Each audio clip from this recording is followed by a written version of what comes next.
Hi everyone. I wanted to make a video on the Muslim community's response to me leaving Islam.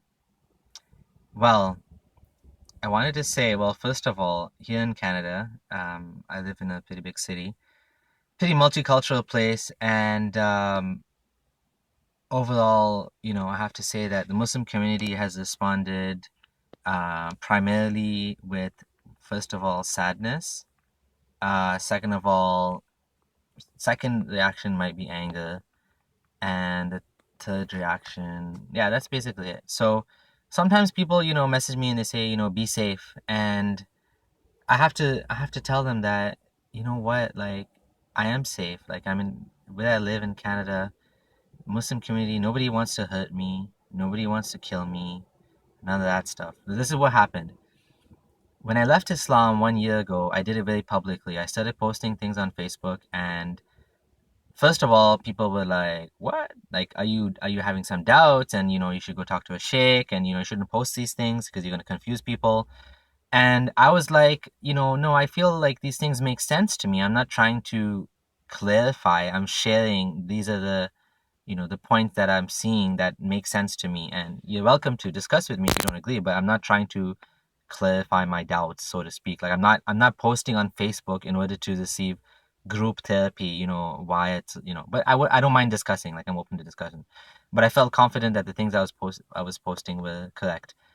At one point, I had a friend message me and say he almost became atheist himself. He was a Muslim guy and he wanted to discuss with me. A nice guy. So at that point, I actually deleted all my posts that I had online because I'm like, hey, maybe he knows something that I don't know, I didn't think about, and I don't want to confuse people. So I deleted everything.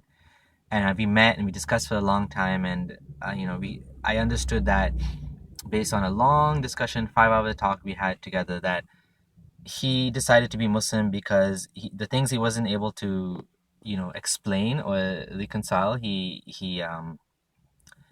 put them aside, and he said, I'm just gonna believe, I'm gonna put these aside, I'm gonna believe. And basically Pascal's wager, I don't want to risk it, just in case. If I'm wrong, I don't want to go to hell forever. And my perspective is there's no need for Pascal's wager.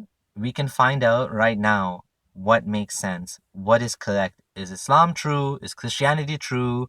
Is nothing true? We can find out. We can investigate. We can come to a good conclusion right now. And I don't think that there's any point living in doubt. Like a lot of people I know, either Muslim or ex-Muslim, a lot of them are very confused and they don't bother looking into it. They just stay with the doubts, or they feel like I don't really understand this, but I'm just gonna ignore it and just leave it in the back of my mind. And I've even once met a guy that told me he's kind of like atheist, kind of Muslim for like a couple of years now, and I don't understand why these people don't look into it and research and read. And the solution for doubt is knowledge. So do the research, try to find out for yourself what makes sense, and you'll find the more you read, one side will become more clear to you, and you'll get to the point where I am now, where it's like almost impossible that Islam is true. I just cannot imagine in any way whatsoever. And when people want to, discuss these like scientific miracles, and it's just like, okay, so there's something in the Quran that's like maybe, correct. Does that mean the whole thing is true? Like, it's just so many holes from my perspective that I don't really see the point of, going back to these small points. But when you're in the middle, you're like, you get really confused. Even some people leave Islam and then like, oh no, actually, I understand that Adam and Eve make sense because, maybe they had twins and the two twins had, children. It's like, these strange explanations to make sense out of something that doesn't make sense. And then they're like, okay, maybe I can be Muslim again. But I'm so past that. Anyways, I'm kind of going off topic. I wanted to talk about the Muslim community. So for 1 year, people were very sad. One of my friends even said, oh, I thought you're doing a social experiment on, pretending to leave Islam or something just to see how people react. And I'm like, no, it's true actually. And overall, like I said, I had people invite me to conferences and to read this book and read that book and read that article.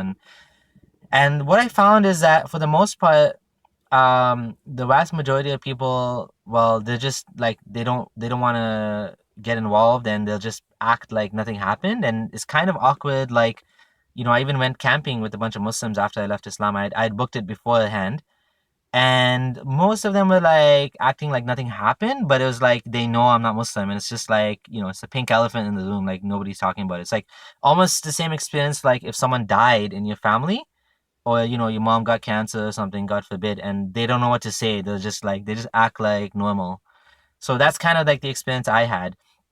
1 year after leaving Islam, I decided to make a video, and my first video ever on why I left Islam. At that point, the video went sort of viral, it went all over the place, and a lot of views. And then when that happened, I got people from Saudi Arabia and Bangladesh and Pakistan, and that's when I started to get death threats for the first time. In a matter of a week, there was like, I don't know, 70,000 video views, and I got around, in the beginning, I wasn't even paying attention and keeping track of it, but it kept happening so many times. In the beginning, first of all, the people kept calling me a Jew and saying I was a fake ex-Muslim and I never was Muslim in the first place.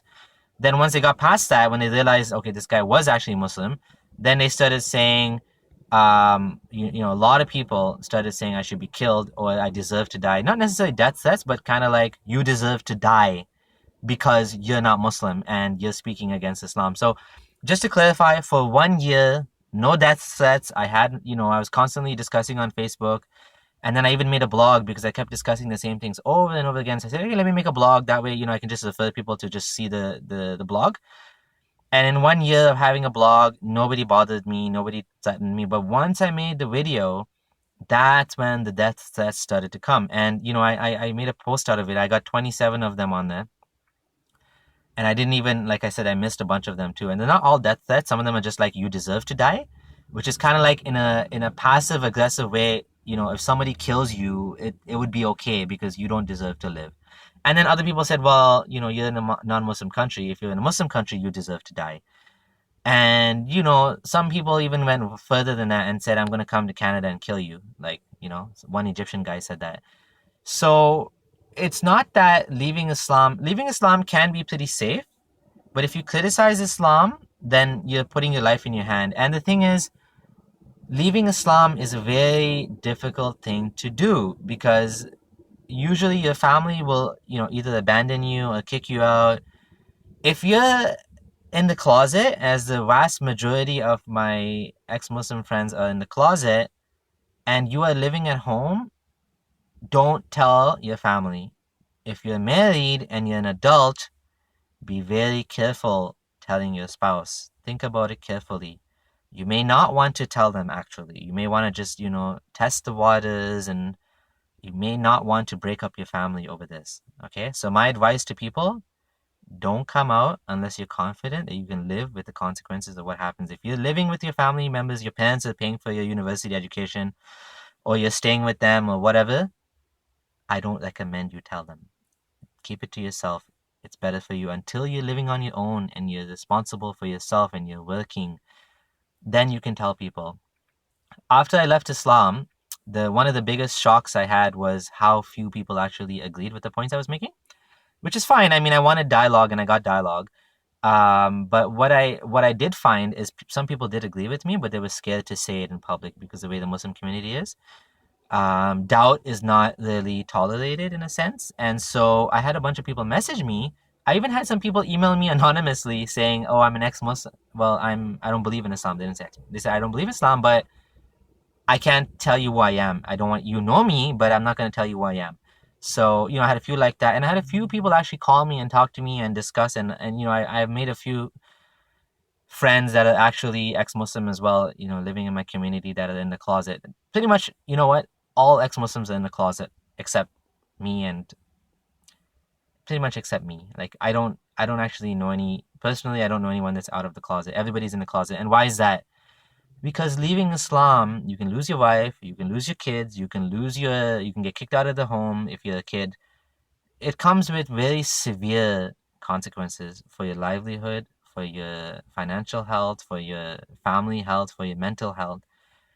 And so people don't leave Islam. They just stay in the closet. So the whole point of making this video is I wanted to say, good job, Muslim community. I mean, like I said, most of them were sad for me. People were not, and some were angry, and I had to, some of them had to stop talking to because they were being very nasty to me on Facebook and trying to, make personal attacks. And, some people, one of my good friends even said, "Oh, you left Islam because you didn't want to pray and you didn't want to fast." Like, really? I left Islam because I didn't want to pray? If I didn't want to pray as a Muslim, I wouldn't pray. I don't need to leave Islam for that. But I mean, that was sad. I mean, that was the one sad thing that happened. A few of my family members were crying. It was so sad. I'm gonna go to hell. Obviously, I don't think there's any such thing as hell. It's just made up, right? But like, yeah, the Muslim community, I wish more people would look at the evidence against Islam, not just for Islam. I wish people would consider all of the evidence, all of it. Things that you don't want to hear. I wish Muslims would look into these things. It's not much to be proud of if you're a Muslim only because you've been only listening to Muslims and Islamic lectures and going to Islamic conferences and basically making yourself feel good about your decision, but not really, evaluating whether it was a good decision. Evaluate for yourself whether it's a good decision by looking at the evidence for and against. And if you still think Islam is true, I'm happy for you. You have passed the test and you have made the best decision for yourself. But if you're one of those people that don't want to look at anything against Islam, then what are you proud of by being a Muslim? How can you be proud of that choice? It's just like close-minded. And people sometimes, they would tell me like, well, I think asking questions is good because you left Ismailism, but now you're asking too much questions and you left Islam. But like, if I never asked questions and I never challenged myself, I never changed my opinion, I'd still be Ismaili to this day. And according to most Muslims, Ismailis are going to hell. So it's like, well, you can't have it your way. You can't have your cake and eat it too. Either questioning and challenging and introspection is good.